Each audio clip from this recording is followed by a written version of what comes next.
मेरा नाम आलोक है। मेरा मुंबई में अपना एक छोटा-सा होटल था। मेरे आगे-पीछे कोई नहीं था। मैं यहाँ मुंबई में नौकरी करने के लिए आया था। फिर भगवान ने मेरी किस्मत ऐसी पलट दी थी कि मैं यहीं पर अपना एक छोटा-सा होटल खोल लिया था। मेरी ज़िंदगी यहाँ पर अच्छी चल रही थी। मेरे माता-पिता तो मुझे इस दुनिया से छोड़कर जा चुके थे। मेरे कुछ रिश्तेदार थे जो मुंबई में ही रहते थे। मैं अपने रिश्तेदारों के यहाँ आकर छोटी-सी नौकरी करने लगा था। फिर मेरी खूब तरक्की हुई थी और मैंने अपना एक होटल खोल लिया था, जो सिर्फ मेरा ही था और जिसका मालिक मैं ही था। ज़िंदगी अच्छी और सुकून से गुजर रही थी, क्योंकि कोई टेंशन नहीं थी। मेरे होटल में 8 लड़के काम किया करते थे। वो सब खाना बनाते थे और मैं उन लोगों पर नज़र रखता था। मेरा होटल छोटा ज़रूर था, पर यहाँ का खाना बहुत टेस्टी था। लोग दूर-दूर से खाना खाने के लिए मेरे होटल में आते थे। मुझे अपनी ज़िंदगी सबसे ज़्यादा अच्छी लगने लगी थी, क्योंकि भगवान की कृपा से सब कुछ अच्छा चल रहा था। मेरी उम्र अब 28 साल की हो गई थी। मैं अपनी शादी करके अपना परिवार आगे बढ़ाना चाहता था, लेकिन अभी तक मैंने किसी लड़की को पसंद नहीं किया था और ना ही मेरा कहीं रिश्ता लगा था। फिर एक दिन मैं अपने होटल में अपने ऑफिस में बैठा हुआ था।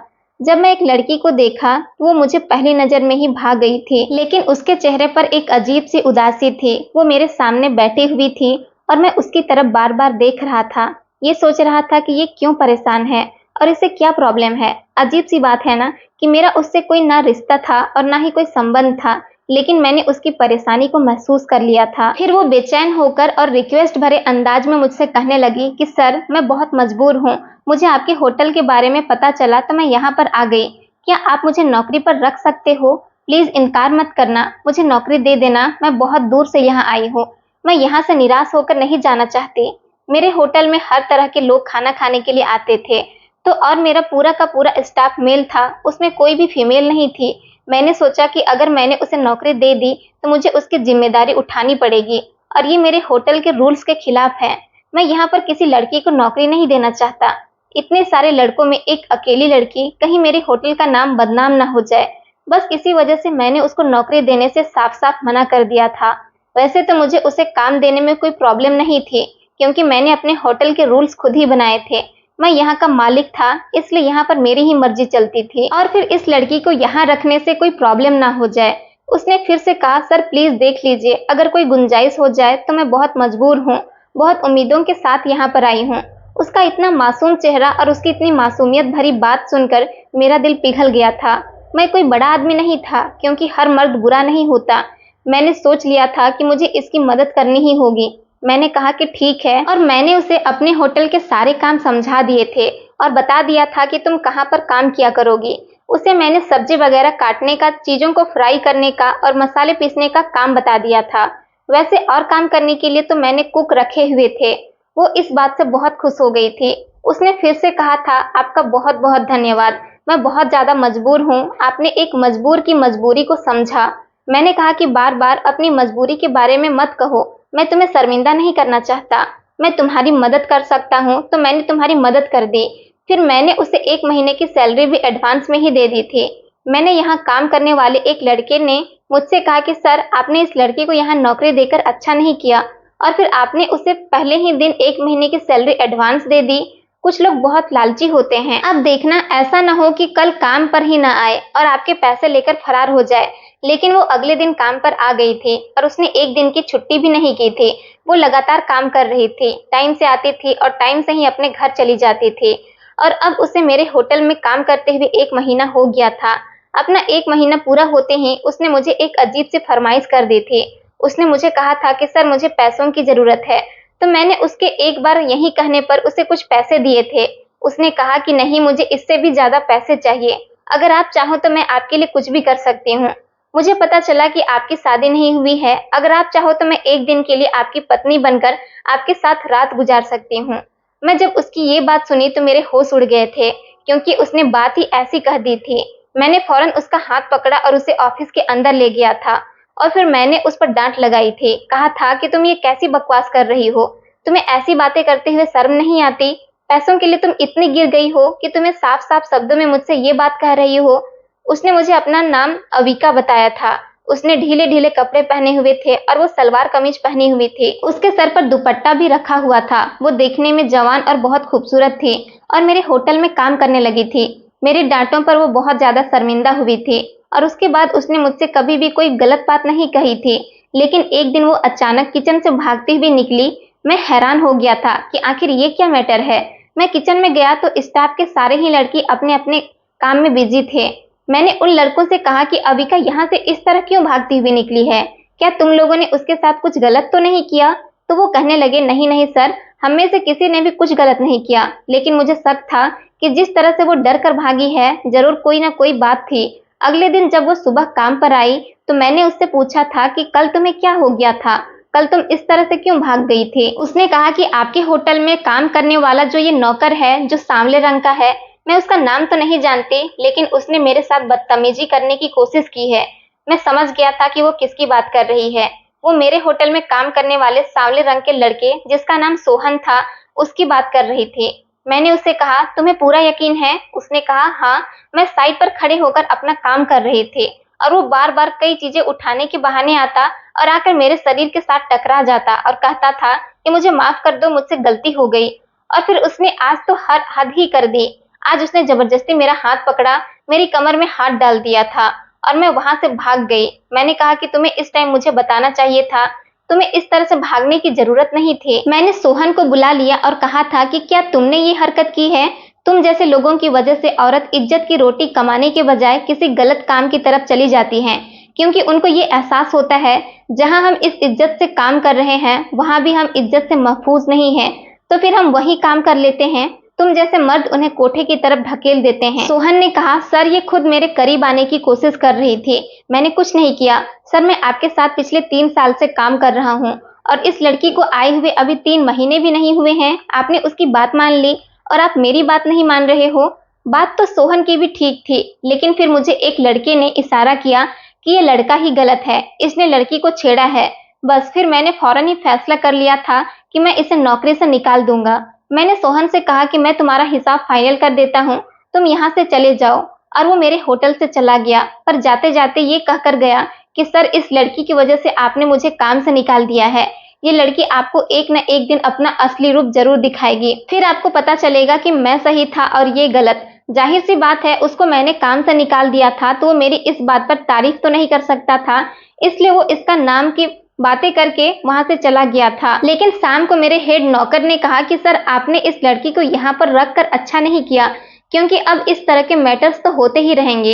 एक जवान और खूबसूरत लड़की का इतने सारे लड़कों में काम करना कोई मजाक बात नहीं है। और आप ये भी जानते हैं कि यहाँ पर काम करने वाले सारे ही लोग परदेसी हैं और अपने अपने पत्नियों से दूर हैं। कोई 4 साल से अपने घर नहीं गया तो कोई 6 साल से नहीं गया होगा, तो कोई 8 साल से नहीं होगा। मैं ऐसे खूबसूरत लड़की उनके साथ काम करेगी तो कुछ ना कुछ तो हो ही जाएगा। मैंने कहा कि ये तुम कैसी बातें कर रहे हो? क्या किसी मर्द से इतना भी कंट्रोल नहीं होता कि वो अपनी पत्नी से नहीं मिला तो किसी भी औरत पर हाथ डाल देगा? वो आदमी मेरी बात सुनकर खामोश हो गया था। उसने कहा कि आपको मर्दों के बारे में अभी पता ही कहाँ है सर। इस दुनिया में बहुत सारे ऐसे मर्द हैं जिनका सिर्फ अपनी पत्नियों से दिल नहीं भरता, बल्कि दूसरी औरतों पर भी नजर रखते हैं। लोग तो पत्नी होते हुए भी दूसरी शादी कर लेते हैं और उसकी पत्नी को कुछ पता ही नहीं चलता। मैंने कहा कि मर्दों को शादी करने की परमिशन है तो वो इस चीज का बहाना ना बनाए कि हम तो दूसरी शादी सिर्फ गलत काम करने के लिए ही कर रहे हैं। और किसी भी मर्द को अपनी पहली पत्नी को धोखा नहीं देना चाहिए। अगर उसकी दूसरी शादी किसी मजबूरी की वजह से हो जाती है तो वो उसे सहारा दे, ना कि उस औरत के साथ कोई गलत काम करे। मैंने उससे कहा, अगर अविका को काम पर मैंने रखा है तो उसकी हिफाजत भी मैं ही करूंगा। मेरे दिल में अगर अविका के लिए मोहब्बत भरी फीलिंग्स नहीं होती तो मैं भी कभी उसे ना तो इस नौकरी पर रखता, ना ही उसके लिए अपने इतने पुराने नौकर को नौकरी से निकाल देता। ये बात तो पक्की थी कि मेरे दिल में भी अपनी एक स्पेशल जगह वो बना चुकी थी, लेकिन उसके बारे में मुझे कुछ नहीं पता था। क्या वो शादीशुदा थी, उसके माता पिता थे, या उसकी कोई मजबूरी थी यहाँ पर काम करने की? आखिर वो यहाँ पर काम क्यों कर रही थी? मुझे उससे धीरे धीरे ये सब कुछ पूछना था। और अगर वो कुंवारी थी तो फिर मैं उससे शादी करना चाहता था और उसके साथ अपनी जिंदगी गुजारना चाहता था। यहाँ तक कि मेरा अंदाजा था, मुझे नहीं लगता था कि वो शादीशुदा थी, क्योंकि उसे देखकर कहीं से भी नहीं लगता था कि वो शादीशुदा है। वो कम उम्र की थी, उसकी उम्र लगभग 22 साल होगी। वो तो एक कमसीन सी लड़की थी। जब होटल में रात को थोड़ा खाना बच जाता था तो वो खाना पैक करके अपने साथ ले जाया करती थी। एक दिन सुबह सुबह वो अपने घर से मेरे लिए कुछ बना कर लाई थी। पता नहीं उसने किसी से पूछा था, ये उसने इस बात का आइडिया लगा लिया था, लेकिन जो भी था उसने ठीक आइडिया लगाया था कि मुझे मीठी चीजें बहुत पसंद है। वो कहने लगी कि आपके लिए मैं कुछ बना कर लाई हूँ, आप मेरी इतनी मदद करते हो, मैं बदले में आपके लिए कुछ नहीं कर सकती, तो सोचा कि आपके लिए कुछ मीठा ही बना लेती हूँ। मैंने कहा कि तुमने बहुत अच्छा किया। वो मेरे लिए अपने हाथों से खीर बनाकर लाई थी। मैंने जैसे ही खीर टेस्ट की तो मैंने उससे कहा कि तुमने बहुत अच्छा किया है, ये मुझे बहुत पसंद आई, तुम्हारे हाथों में तो जादू है। मैंने कहा कि यही खीर तुम मेरे होटल पर भी बनाया करो, मैं तुम्हें इसके अलग से पैसे दूंगा। मैंने उसको अच्छे पैसों पर रखा हुआ था, अलग से मैं उसे पैसे दे दिया करता था और होटल के लोग भी उसे टिप वगैरह दे दिया करते थे और होटल का बचा हुआ खाना भी वो घर ले जाते थे। लेकिन फिर भी वो हमेशा उदास और परेशान रहती थी और उसकी परेशानी मुझसे देखी नहीं जाती थी। एक दिन मैंने उससे पूछ लिया कि क्या मैटर है, तुम क्यों परेशान रहती हो? तो उसने मुझे कुछ नहीं बताया। उसने कहा कि आप क्या करोगी मेरी कहानी सुनकर? अब इंसान बार बार तो नहीं पूछ सकता और रिक्वेस्ट भी नहीं कर सकता, वरना सामने वाला सोचेगा कि पता नहीं यह क्यों मेरी कहानी के बारे में जानना चाहता है। इसलिए मैंने उससे दोबारा कोई सवाल नहीं किया। एक दिन बहुत तेज बारिश हो रही थी। इतनी तेज बारिश हो रही थी कि कोई भी होटल की तरफ आने वाला नहीं था और जगह जगह पानी भर गया था। बस गाड़ी में बैठकर कुछ कस्टमर आए थे, लेकिन फिर भी वो वहां से चले गए थे। अभी होटल को बंद होने में 1 घंटे का टाइम रह गया था। मैंने सबको छुट्टी दे दी थी। मैंने कहा कि आप सब अपने अपने घरों की तरफ चले जाओ, बहुत टाइम बाद बारिश हुई है, कुछ पता नहीं कहीं ज्यादा ही ना पड़ जाए, क्योंकि इस इलाके में बारिश बहुत कम होती थी। अब लोग धीरे धीरे अपना सामान उठाकर जाने लगे थे। अविका भी जा रही थी। उसने दरवाजे से बाहर जाते हुए देखा और मैं खुद होटल में ही बैठ गया था। मैंने सोचा कि आज थोड़ा हिसाब किताब कर लेता हूँ। 1 घंटे बाद मुझे भी घर जाना था, लेकिन ये देखकर मैं हैरान रह गया था कि वो वापस आ गई थी। मुझे लगा कि शायद वो अपना कोई सामान भूल गई होगी, लेकिन मेरे ऑफिस में आकर उसने दरवाजा बंद कर दिया। मैंने उससे कहा था कि क्या बात है, जबकि मुझे थोड़ा आइडिया हो गया था कि वो क्या चाहती है। उसने कहा कि मुझे कुछ पैसों की सख्त जरूरत है। मैंने सुना है कि आपकी पत्नी नहीं है, आपकी शादी नहीं हुई है अभी। मैंने कहा कि तुम्हें किसने बताया ये सब? तो वो कहने लगी कि लोग आपस में बातें कर रहे थे तो मैंने सुन लिया था। अगर आप कहोगे तो मैं वो काम कर सकती हूँ जो एक पत्नी एक आदमी के लिए करती है।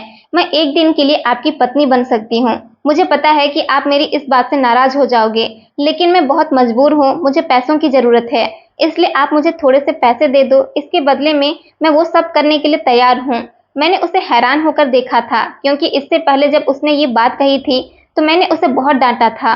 मैं जिस लड़की से शादी करना चाहता था वो मुझे इस तरह से ऑफर दे रही थी, वो भी रात के टाइम पर, जब इस होटल में सिवाय मेरे और उसके कोई भी नहीं था। जब कोई मर्द अपनी पसंद की लड़की के मुंह से ये तरह की बातें सुनता है तो वो क्या सोचता है? जाहिर सी बात है वो यही सोचेगा कि ये लड़की तो ठीक नहीं है, लेकिन वो शक्ल से बहुत ज्यादा मजबूर लग रही थी। आखिर उसकी ऐसी भी क्या मजबूरी थी? अब तो मेरा दिमाग घूम गया था। जब खुद ही फल मेरी गोद में गिरने को तैयार था तो मैं पीछे क्यों हटता? मैंने उसका हाथ पकड़ लिया और उसे होटल के रूम में ले गया था। मैंने कहा कि अच्छा तुम्हें पैसे चाहिए ना? उसने कहा कि हाँ, लेकिन उसकी आंखों में आंसू भी आ चुके थे। मैंने उससे कहा कि तुम्हें कितने पैसे चाहिए एक दिन के लिए? तुम मेरी पत्नी बनना चाहती हो? अगर मैं तुम्हें कुछ दिनों के लिए अपनी पत्नी बनाना चाहूँ तो चलेगा, लेकिन तुम्हें पैसे बहुत मिलेंगे। पहले तो उसने कहा हाँ, लेकिन मेरी माँ बीमार है, वो बहुत ज्यादा बीमार है।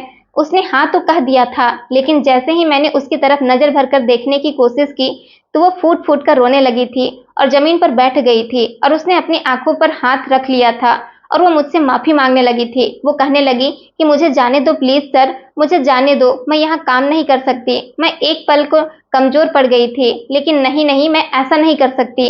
मैं भी पीछे हट गया था। दरअसल मेरा ऐसा करने का कोई इरादा नहीं था, मैं उसकी फीलिंग्स को ठेस नहीं पहुंचाना चाहता था और उसका कॉन्फिडेंस जाग गया था। मैंने कहा कि अब मुझे बताओ कि तुम्हारी आखिर ऐसी कौन सी मजबूरी है कि तुम ये सब करने को तैयार हो गई हो, और भगवान के लिए मुझसे झूठ मत बोलना। उसने कहा कि मैं अब आपसे कोई झूठ नहीं बोलूंगी, आप मेरे साथ चलो, मैं आपको दिखाती हूँ कि मैं किस हद तक मजबूर हूँ। मैंने अपनी गाड़ी निकाली और उससे कहा कि ठीक है चलो मेरे साथ। हम दोनों गाड़ी में बैठ गए थे और अब वो मुझसे रास्ता बताते जा रही थी और हम जा रहे थे। रास्ता बहुत दूर तक जा रहा था। हम लोग आबादी से काफी दूर आ गए थे। अब मुझे थोड़ा डर भी लग रहा था कि मैं एक होटल का मालिक हूँ और ये लड़की मेरे पास आती है और कहती है कि मुझे काम चाहिए, फिर अपनी अदाओं से मुझे लुभाने की कोशिश करती है, फिर मुझे एक गलत काम करने का ऑफर देती है। और अब कह रही है कि मैं आपको अपने साथ ले चलती हूँ। कहीं ऐसा तो नहीं है कि ये सब कुछ एक प्लान के मुताबिक कर रही है और मुझे अपने किसी जाल में फंसाना चाहती है। अब ये जहाँ मुझे ले जा रही थी, कहीं वहां पर मुझसे सब कुछ छीन न ले, मेरी गाड़ी भी मुझसे ले ले और मेरी जेब में कुछ पैसे भी थे, मेरे पास 2 महंगे मोबाइल थे। वो सब कुछ अगर इसने मुझसे छीन लिया तो क्या होगा? किसी को कुछ पता भी नहीं चलता। आज तो बारिश का दिन था, इतने दिन तक उसने ऐसी कोई भी हरकत नहीं की थी, लेकिन उसे आज ही ये सब कुछ क्यों याद आ रहा था? क्योंकि बारिश में तो कोई भी बाहर नहीं निकलता। मेरे दिमाग में हजार तरह की बातें आ रही थी जब अचानक से उसने कहा कि वो सामने गली में पहले घर के सामने गाड़ी रोक दे। ये घर मुझे बहुत छोटा सा लग रहा था। ऐसा लगता था घर की दीवारें तो पक्की है, लेकिन शायद ऊपर से छत कच्ची बनी हुई है। वो भी गाड़ी से उतर गई थी और हम लोग घर के अंदर चले गए थे। घर की हालत देखकर आइडिया हो रहा था कि यहाँ पर गरीबी राज करती है। इस घर में कुछ भी नहीं था, सामने ही किसी बच्चे के टूटे फीटे खिलौने पड़े हुए थे। मैं समझ गया था कि ये लड़की शादीशुदा है और उसके तो बच्चे भी हैं, लेकिन जब भी वो काम पर आती थी वो बच्चों को अपने साथ नहीं लाती थी। शायद ये अपने बच्चों को घर पर ही छोड़ कर जाती थी। बच्चे की चीजें तो पड़ी हुई थी, मगर बच्चा कहीं भी नजर नहीं आ रहा था। यहाँ पर बच्चे की एक पुरानी सी वॉकर थी और कुछ खिलौने थे, उन पर बहुत सारी धूल जमी हुई थी, लेकिन शायद बच्चा कमरे में था। वो मुझे कमरे में ले गई, लेकिन सामने का नजारा देखकर मेरे पैरों तले से जमीन निकल गई थी, क्योंकि उस कमरे के अंदर बिस्तर पर एक आदमी पड़ा हुआ था, जिसका आधा शरीर लाचार हो चुका था, लेकिन वो जाग रहा था और कुछ अजीब अजीब से इशारे करते हुए अविका से पूछने लगा कि ये कौन है। अविका ने भी इशारे से बताया कि ये मेरे सर हैं, जहाँ पर मैं काम करती हूँ, ये वहाँ के मालिक हैं। फिर उसने उस आदमी पर ब्लैंकेट डाल दिया और उसे पानी पिलाने लगी। उसके बाद उसने दवाई भी खिलाई थी। फिर उसने मुझसे कहा कि सर आप मेरे साथ बाहर आकर बैठ जाओ। मैं उसके कमरे से बाहर आ गया था। यहाँ पर एक कमरा था और बाहर सिर्फ एक छोटा सा आंगन बना हुआ था। आंगन तो मैंने समझाने के लिए कह दिया, बस एक छोटी सी ही खाली जगह थी। मैं वहीं कुर्सी पर बैठ गया था और ये सोचने लगा था कि घर में बच्चों के खिलौने तो पड़े हुए हैं, लेकिन बच्चा मुझे कहीं पर नजर नहीं आया। फिर अविका बाहर आ गई थी और एक छोटे से स्टूल पर मेरे सामने आकर बैठ गई थी। उसने कहा कि आपको मेरा घर कैसा लगा? मैंने उसे कहा कि तुम्हारा ये घर बहुत अच्छा है। फिर उसने बताया कि अंदर जो आदमी लेटा हुआ है ना, वो मेरा पति है। ये सुनकर तो मेरे हाथ से उम्मीद का शीशा था वो चकनाचूर हो गया था, क्योंकि मैं तो उसे अपनी पत्नी बनाना चाहता था और ये पहले से ही शादीशुदा निकली थी। उसने कहा कि मेरा पति बीमार है और मैं उसी के इलाज के लिए पैसे जमा करती हूँ। मैंने कहा कि हाँ, ये तो मैंने देख लिया, तुम सच में बहुत मजबूर हो। क्या हुआ था तुम्हारे पति को जो उनकी हालत ऐसी हो गई? इस पर अविका ने कहा कि मुझे नहीं पता उसे क्या हुआ था। मैंने कहा कि तुम्हारा क्या मतलब है, तुम्हें नहीं पता? पता है कि तुम्हारे पति के साथ आखिर क्या हुआ था? उसने कहा कि जब मेरी उससे शादी हुई थी तब भी वो ऐसा ही था। मैंने कहा कि ये तुम क्या कह रही हो? तुम्हारी शादी एक ऐसे इंसान के साथ करवा दी गई थी जिसे पैरालाइज है। आखिर किसने तुम्हारी शादी इसके साथ करवाई थी और तुम्हारी शादी को कितने साल हो गए हैं? अविका ने बताया कि मेरी शादी को 5 साल हो गए हैं। पहले सिर्फ उसके एक हाथ पर पैरालाइज हुआ था। उसके साथ मेरी जिंदगी बहुत बुरी गुजर रही थी, क्योंकि वो एक हाथ से लाचार हो गया था, लेकिन इसका दूसरा हाथ ठीक था। वो मुझे एक हाथ से खूब मारता था। भगवान ने हमें औलाद भी दी थी, लेकिन वो भी इस दुनिया से चली गई। मेरी बेटी 2.5 साल की थी। मेरी बेटी बहुत ज्यादा बीमार हो गई थी। उसे निमोनिया हो गया था और वो बुखार से तड़प रही थी, और फिर भगवान ने उसे अपने पास बुला लिया, इसलिए क्योंकि उसका यहाँ पर ख्याल रखने के लिए कोई नहीं था। मैं तो लोगों के घरों में काम करने जाती थी। मैंने कहा कि तुम्हारी शादी इस इंसान के साथ आखिर किसने करवाई थी? तो उसने कहा कि मेरे माता पिता ने मुझे इसके हाथों बेच दिया था, क्योंकि मेरे माता पिता बहुत लालची लोग थे। ये मुझसे उम्र में बहुत बड़ा है और इसने मेरी खूबसूरती देखते हुए मुझे मेरे माता पिता से खरीद लिया था।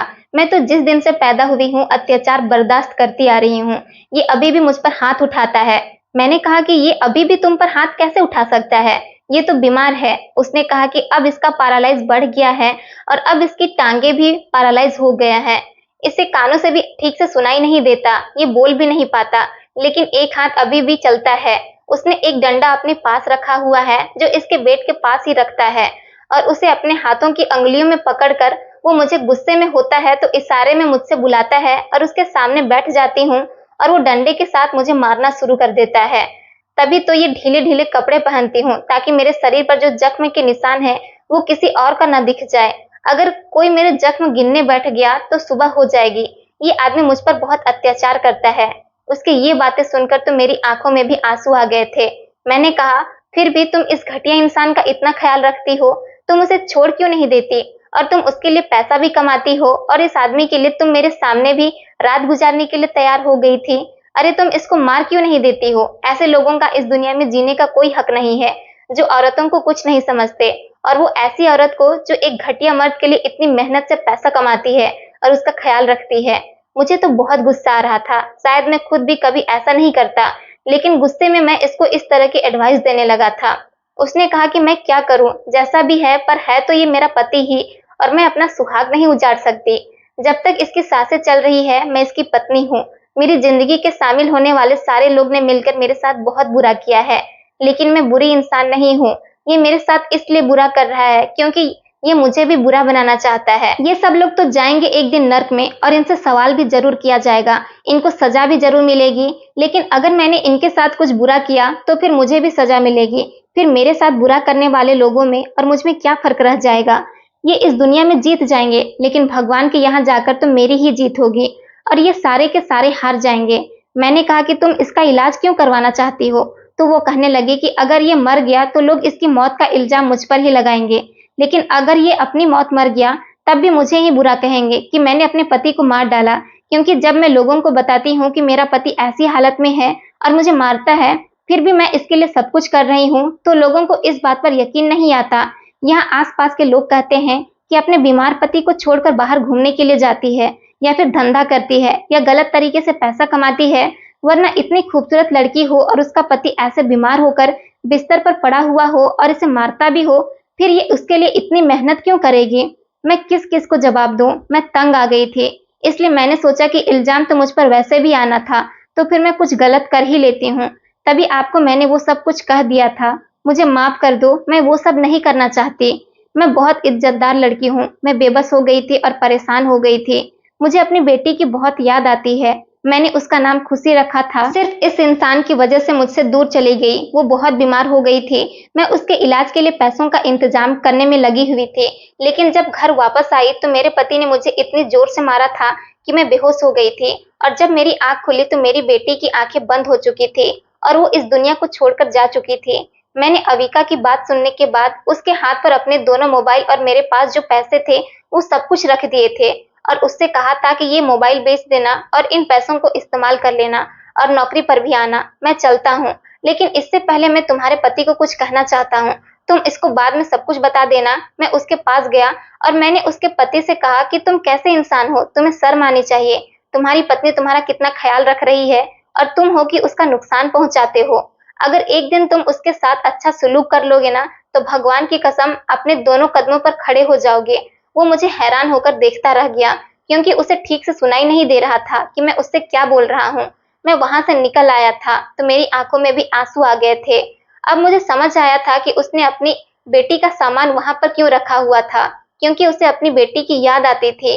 और हर चीजों पर जितनी धूल मिट्टी पड़ी हुई थी, उसका मतलब यही था कि जिसका सामान था वो बेचारी तो इस दुनिया में नहीं थी। मैं वहां से चला गया था। मैं गाड़ी में बैठकर सोच रहा था कि ये दुनिया कितनी बुरी है। लोगों ने औरतों को इतना बुरा बनाया हुआ है कि अगर वो अच्छाई भी करे तो लोग कहते हैं कि नहीं नहीं, ये अच्छी हो ही नहीं सकती। और वहीं दूसरी तरफ मर्द को ऐसा बनाया है कि अगर मर्द औरत को गलत काम करने पर इनकार कर ही नहीं सकता। लेकिन मैंने तो अविका को इनकार किया था, वरना आज ऑफिस में कोई भी नहीं था और बारिश हो रही थी। और अविका ने तो मुझसे खुद कहा था कि मैं कुछ भी करने के लिए तैयार हूँ, लेकिन मैंने इनकार करके ये साबित कर दिया था कि अगर मर्द पवित्र है और पाप करने का इरादा नहीं रखता है तो उसे खूबसूरत लड़की भी बहका नहीं सकती, और वो भी इस पाप से बच गई थी।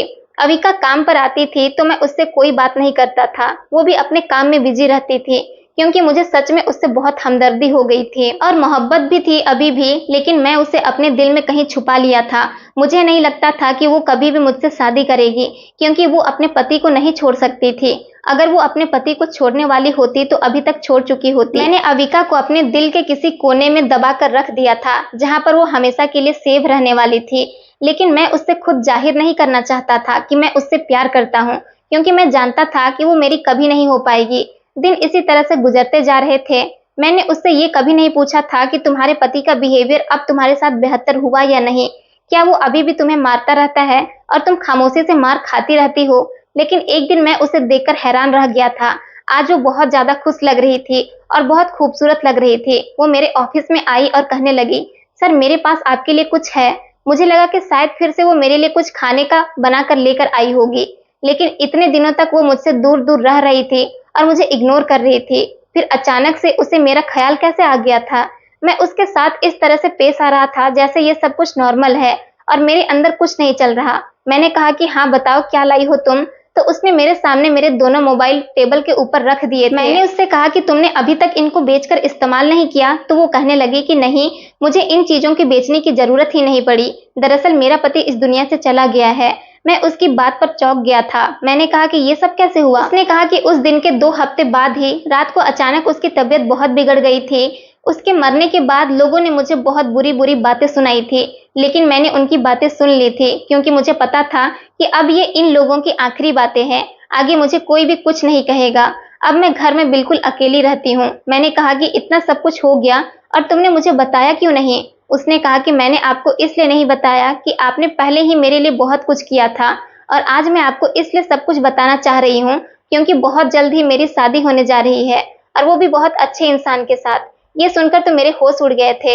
मैं हैरान रह गया था कि वो अपने पति के मरते ही इतनी जल्दी शादी भी कर रही है। अगर उसका पति दुनिया से चला गया है तो वो मुझसे शादी क्यों नहीं कर लेती। मुझे बताती तब तो मैं उससे कहता कि मैं तुमसे शादी करना चाहता हूँ। लेकिन मुझे बहुत अफसोस हुआ था। उसने मुझे आखिरी वक्त पर बताया था कि अगले महीने की 2 तारीख को मेरी शादी है, आपको जरूर आना है। मैं बहुत परेशान था। अगले महीने की 2 तारीख 10 दिन बाद ही आ गई थी। उस दिन मैंने होटल के सारे लोगों की छुट्टी कर दी थी और मैं अपने ऑफिस में बैठा हुआ था। मुझे पता था कि आज वो किसी और की हो जाएगी। अब मुझे इस बात पर बहुत गुस्सा आ रहा था कि मैंने ये मौका हाथ से जाने क्यों दिया। वैसे भी उसके पति को किसी न किसी दिन तो मरना ही था। मैं ही उससे बात कर लेता तो वो मुझसे शादी करने से कभी इनकार नहीं करती। लेकिन वो इतनी खूबसूरत थी कि उसे कोई भी आसानी से अच्छा लड़का मिल गया होगा। उसे तो कोई भी मिल सकता था। मेरा दिल टूट चुका था जब दरवाजे पर अचानक मुझे हलचल की आवाज सुनाई दी थी और कोई अंदर दाखिल हुआ। मैंने सामने देखा तो मैं हैरान रह गया था कि सामने कोई और नहीं बल्कि अविका खड़ी हुई थी और वो दुल्हन बनी हुई थी। मैंने उससे कहा कि तुम यहाँ पर क्या कर रही हो? क्या हुआ, कोई परेशानी हो गई है क्या? सब ठीक तो है ना? और तुम्हारा पति कहाँ है? तुम दुल्हन बनकर यहाँ क्यों आई हो? वो मुस्कुराने लगी और कहने लगी कि मेरा दूल्हा और मेरा होने वाला पति तो मेरे सामने ही खड़ा हुआ है। मैंने कहा कि क्या मतलब है तुम्हारा? और फिर अचानक से मैं समझ गया था कि वो क्या कहना चाह रही है। उसने कहा कि मैं आपसे ही शादी करना चाहती हूँ। आप ही वही इंसान हो जिसने मेरी मदद की और मेरी हिफाजत की है और मेरी मजबूरियों को समझा, मुझ पर बुरी नजर नहीं डाली। मैं आपके अलावा और किसी से शादी नहीं कर सकती। मुझे आपसे अच्छा पति मिल ही नहीं सकता। जब उसने ये बात कही तो मैं आप लोगों को बता नहीं सकता कि उस टाइम मुझे कितनी खुशी हो रही थी। मैं बेयकीनी से उसे देख रहा था और खुशी में पूरी तरह से हैरान हो गया था। मैंने उसे गले से लगा लिया और हम लोगों ने उसी दिन शादी कर ली थी। अब वो मेरी पत्नी है और हम दोनों खुशी खुशी जिंदगी गुजार रहे हैं। उसने मेरे घर को स्वर्ग बना दिया है। वो मेरे घर को अच्छी तरह से संभालती है और अब तो वो मेरे बच्चे की माँ भी बनने वाली है। फिर जब 9 महीने पूरे हो गए तो उसने बेटी को जन्म दिया। वो कहती है कि ये मेरी वही बेटी है जो मुझे छोड़कर चली गई थी। अब ये वापस मेरी जिंदगी में आ गई है। मैं इसका नाम खुशी रखूंगी। मैं भी उसे कहता हूँ कि हाँ तुम इसका नाम खुशी ही रखना, बहुत प्यारा नाम है। और तुम यही समझना कि तुम्हारी बेटी दोबारा से तुम्हारे पास आ गई है। भगवान ने तुम्हें तुम्हारी खुशी वापस कर दी है। उसने मेरे घर को घर बना दिया है। उसके दम से मेरा होटल और भी अच्छा चल निकला है।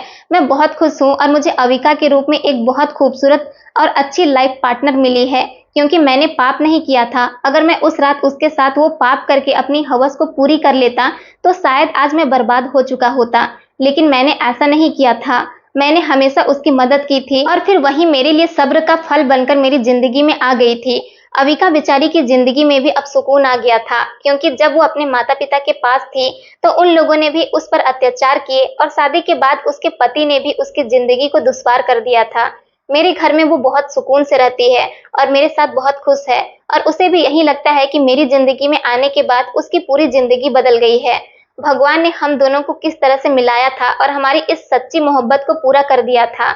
अब वो मेरी पत्नी है और मैं पिता बन गया हूँ। वो मेरी मनपसंद औरत है और एक मर्द को जो खुशी अपनी पसंद की औरत से मिलती है वो कहीं से नहीं मिल सकती। मेरी बेटी भी बहुत प्यारी है। मैं बहुत लकी हूँ कि मुझे अविका जैसी पत्नी मिली है। वो मेरे लिए सबसे स्पेशल है। उसके होने से मेरी जिंदगी में बहार आ गई है और मेरी ज़िंदगी अपनी छोटी सी फैमिली के साथ बहुत अच्छी गुजर रही है। दोस्तों, उम्मीद करती हूँ आपको हमारी कहानी पसंद आई होगी। कहानी पसंद आई है तो वीडियो को लाइक करें, चैनल पर नए हैं तो चैनल को सब्सक्राइब करें और हाँ, नोटिफिकेशन बेल को जरूर दबाएं ताकि अगली अपडेट सबसे पहले आपको मिले। धन्यवाद दोस्तों।